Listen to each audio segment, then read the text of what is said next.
On est ensemble. On est ensemble. On est ensemble. On est ensemble. On est ensemble. On est ensemble.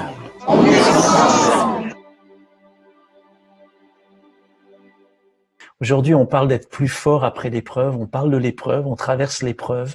Et Luc va poser des questions à Bruno. Ils vont échanger et ça va être un temps dans la parole, un temps pour que Dieu nous parle personnellement. Il le fait déjà depuis le début de ce live, mais là, préparons-nous à recevoir. Et je vous invite à lire avec moi ce verset qui se trouve dans 2 Corinthiens 4, verset 17, qu'on vous met à l'écran, et qui dit « Car nos légères afflictions du moment présent produisent pour nous, au-delà de toute mesure, un poids éternel de gloire. » Merci Eric, merci Bruno, je suis tellement heureux de te retrouver. On n'a pas la chance de se voir à cause du confinement, mais les événements font en sorte que on n'arrive pas à être séparés, toi et moi, et on se retrouve toujours ensemble. Et je sais, Bruno, je te connais maintenant depuis pas mal d'années, et je sais que tu as souvent été utilisé par le Seigneur pour relever des gens, tes messages, un miracle chaque jour, plein de choses que tu fais globalement pour encourager le peuple de Dieu. Mais la question que les gens peuvent peut-être se poser, c'est est-ce que toi, tu as déjà été éprouvé? J'ai tellement de cas qui me viennent là, de pensées, de moments douloureux, de moments difficiles où j'ai vraiment eu envie de tout abandonner, de tout lâcher. L'un des plus violents de ma vie, je crois que ça remonte à quelques années, j'étais en Afrique du Sud et j'étais en train de faire tout ce que je pouvais pour plaire à Dieu, pour travailler pour son peuple et je travaillais vraiment très dur et j'ai fait un burn-out très sévère. D'ailleurs, l'un des médecins m'a clairement dit: je vous déconseille, monsieur, de reprendre votre vie de pasteur. Ce métier n'est pas fait, enfin, vous n'êtes pas fait pour ce métier. Il va vous tuer, ce métier.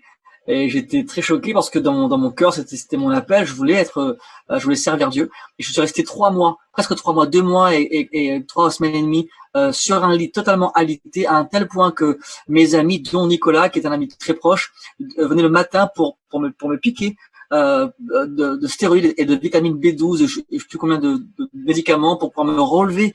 Mon épouse devait m'aider à marcher. En fait, je rampais pour aller à la salle de bain. C'était très difficile et donc je comprends vraiment les gens qui en ce moment vivent des moments de confinement et même des moments où ils sont alités. C'est très dur à vivre et ça m'a presque brisé. Mais par sa grâce, je m'en suis sorti comme vous pouvez le voir ce soir et Dieu est présent. Mais je te connaissant, Bruno, tu es un gars actif, tu fais du sport, tu t'es impliqué dans plein de choses, tu diriges une église, tu voyages dans le monde.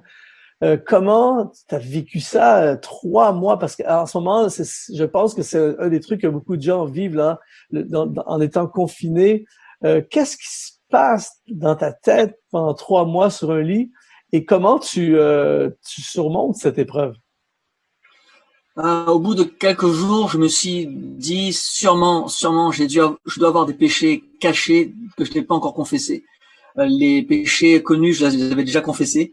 Dès le premier jour, deuxième jour, je me suis dit bon, c'est sûrement des choses que j'ai ouvertes dans ma vie. Et puis on fait un peu le bilan de notre vie, puis ça dure, ça traîne. Ce qui était dur pour moi, c'est de voir le regard de mon épouse, plein de compassion et d'amour, mais en même temps de se demander comment elle pouvait m'aider. Et d'ailleurs, c'est un message que je donne à tous ceux qui nous regardent ce soir. En général, on a l'impression qu'on ne fait pas assez pour ceux qui souffrent, mais en fait, votre présence, c'est votre ministère. Votre présence fait la différence. Votre présence, le simple d'avoir un SMS, un coup de téléphone, un Skype, parce qu'on peut pas tout le temps voir les gens. J'aime bien ce qu'on fait en ce moment en France, on frappe des mains tous les soirs.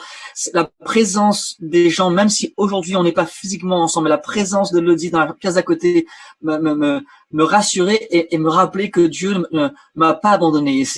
Et ça c'est un des points que j'ai retenu, c'est que dans la douleur et dans la souffrance, Dieu sait comment nous envoyer une main tendue. Et parfois, la main tendue peut être un simple message, un simple SMS. Ça peut être un chant qu'on envoie. Dernièrement, j'ai écouté le double album de notre ami Grégory en son nom. Et j'ai été extrêmement rafraîchi Je l'ai mis en boucle pendant une après-midi. J'ai prié dessus. Ça m'a rafraîchi. Alors qu'on vivait le coronavirus et je demandais à Dieu comment on va faire pour aider ces centaines de membres que nous on a à Extravagance.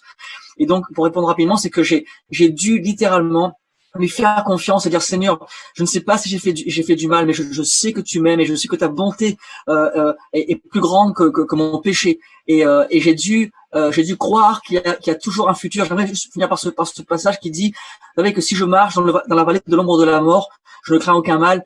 Pour qu'il y ait une ombre, il faut qu'il y ait une lumière. La mort fait de l'ombre sur vous parce qu'il y a une lumière au-dessus. C'est celle de Dieu qui ne cesse jamais. La lumière est toujours là. Ne jamais croire le contraire. Le confinement est une épreuve beaucoup plus grande qu'on peut l'imaginer. C'est-à-dire que, par exemple, tu vas dans une prison à sécurité ultra maximum et quand ils veulent te punir, qu'est-ce qu'ils font? Ben, ils t'enferment. Ils te séparent du groupe, ils te confinent pendant 1 jour, 2 jours. Et comment les gens, comment on surmonte cette épreuve au quotidien, Bruno? Ce confinement, au début, les gens faisaient des blagues, mais là, on entend de moins en moins de blagues là-dessus. Et là, ça devient vraiment sérieux et on sait que ça ne va pas se terminer demain. Comment on surmonte cette épreuve et surtout comment on devient plus fort? Comment je peux devenir plus fort à être confiné chez moi? Il pose des grandes questions à chaque fois, c'est pas simple. Luc, tu sais, je crois que notre fondement à tous, c'est la parole de Dieu. Et quand on se plonge dans la parole de Dieu, on voit des gens qui ont vécu ce que l'on vit aujourd'hui. On va Paul en prison, l'ennemi se dit, génial, j'ai Paul en prison, j'aurai moins de stress pendant une saison. Mais en fait, Paul écrit la parole de Dieu, il écrit des livres de la Bible qui vont nourrir et nourrissent encore aujourd'hui des millions de gens. Donc, j'imagine Satan en train de se dire, génial, j'ai Jésus sur la croix. Et même mieux, j'ai Jésus en enfer. Vous savez, quand Satan croit qu'on est enterré, Dieu le Père, lui, il dit qu'on a été semé. En fait, pour l'ennemi en ce moment, le confinement, c'est comme un enterrement pour beaucoup d'entre nous. Bien sûr, je comprends le fait que beaucoup de gens souffrent, mais au-delà de ça, la souffrance peut nous enterrer, en fait. La souffrance des autres, notre souffrance peut nous enterrer, le confinement peut nous enterrer, sauf si on se dit, Seigneur, je choisis de te faire confiance, je sais que tu as un plan plus grand que le mien, et donc, je peux voir le confinement non pas comme un temps d'enterrement, mais un temps de semence. En fait, Dieu en ce moment est en train de semer en nous. Dieu sème notre vie. Comme le disait Elodie, j'ai trouvé ça très très fort tout à l'heure, le fait de dire que nos enfants qu'on a pour nous aujourd'hui, la 24/24, on est en train de semer en eux. C'est un temps qu'on ne pourra pas forcément retrouver. Et d'ailleurs, j'espère qu'on n'aura pas ce confinement trop long. Mais pour être plus fort, Luc, je crois il faut vraiment comprendre que l'épreuve et la tempête ont toujours une date de fin, toujours. Mais la bonté de Dieu, la faveur de Dieu, elle est éternelle. Son amour est éternel. Et comme Dieu n'est pas surpris, il se dit, j'ai un plan pour toi. Moi, j'ai commencé à me dire depuis quelques jours maintenant, Seigneur, dans ce moment de confinement, montre-moi le chemin de sortie. Montre-moi ce que tu veux changer en moi et montre-moi comment je peux être meilleur, pas meilleur que les autres, mais meilleur pour les autres. Justement, le texte que je trouve absolument extraordinaire, je l'avais jamais vu dans cette perspective-là, le 2 Corinthiens 4:17. L'apôtre Paul dit que nos afflictions du moment présent, et quand on étudie le grec, le mot affliction, c'est le mot klipsis, qui veut dire également confiné sans option. Et il parle du moment présent, il parle de l'immédiat. Ça se passe immédiat, en ce moment. Confiné sans option. Le croyant va se retrouver à différents moments de sa vie confiné sans option. Surtout le mot sans option. J'ai aimé ce qu'il a dit à partager tout à l'heure sur Joseph. Qu'est-ce qu'on fait? Premièrement, quand on pense qu'il n'y a pas d'option, est-ce qu'on est vraiment sans option? Et qu'est-ce qu'on fait dans une situation sans option?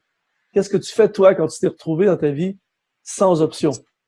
Ouf, ça arrive souvent, ça. Je crois aujourd'hui, plus que jamais, que la plus belle des révélations, c'est de se rendre compte que Jésus est vraiment celui et le seul dont on a vraiment besoin. En fait, quand on est privé de tout, on se rend compte que Jésus est vraiment plus que suffisant. C'est déjà un bon point de départ. Je crois que Joseph était en prison et ça n'a pas empêché de travailler sur la vision et le rêve des autres, de les chansons et du panetier, par exemple.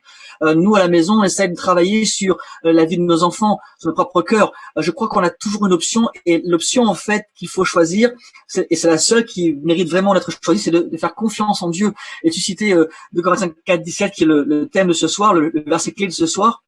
Si tu disais tout à l'heure que on était confinés, le mot affliction, en fait, ça m'a rappelé une chose importante. Ça m'a rappelé qu'en fin de compte, toi et moi et nous, tous ceux qui nous regardent ce soir, on ne peut pas choisir les outils de Dieu que Dieu choisit lui-même pour nous transformer. Nous, on voudrait être transformés à l'image de Christ, on passerait par la gauche, par la droite, un petit peu ici, un petit peu là, et puis Dieu, dans son immense sagesse, il va te dire, voici le package, le lot d'affliction que je permets que tu vives pour que tu sois transformé. Et c'est dur à dire parce qu'on a l'impression qu'en tant que chrétien, on n'a aucun problème. En fait, nous traverserons tous les tempêtes. La foi ne nous fait pas éviter les tempêtes, la foi nous permet de les traverser avec le regard de Jésus. L'une des particularités de ton ministère, Bruno, que j'apprécie beaucoup, tu as vraiment cette particularité, t'es un genre d'Habakkuk qui est une sentinelle, un watcher en anglais qu'on dit, qui voit plus loin et qui fait des mises en garde souvent. Et souvent, je fais des blagues, tu le sais, quand tu prêches, des fois, à la fin, on réalise qu'on a eu une gifle, mais ce sont des gifles pour nous restaurer. Est-ce que tu pourrais gifler non, sans blague. Est-ce que tu pourrais faire quelques mises en garde aux gens, parce que dans l'affliction, il y en a qui dégénèrent, il y en a qui se bâtissent. Quelles seraient, en terminant, les mises en garde que tu ferais aux gens dans cette saison complexe? Je vais dire ça avec beaucoup de crainte de Dieu parce que je suis avec vous et en fin d'année 2019, alors on avait vécu, je pense pour la plupart d'entre nous, une année 2019 assez compliquée pour beaucoup d'entre nous. Pour le dire, moi, c'était l'année la plus dure de notre vie entière, d'humain et de ministère, la plus dure, 2019, la plus difficile. Et on s'est dit, 2020, ça va être génial.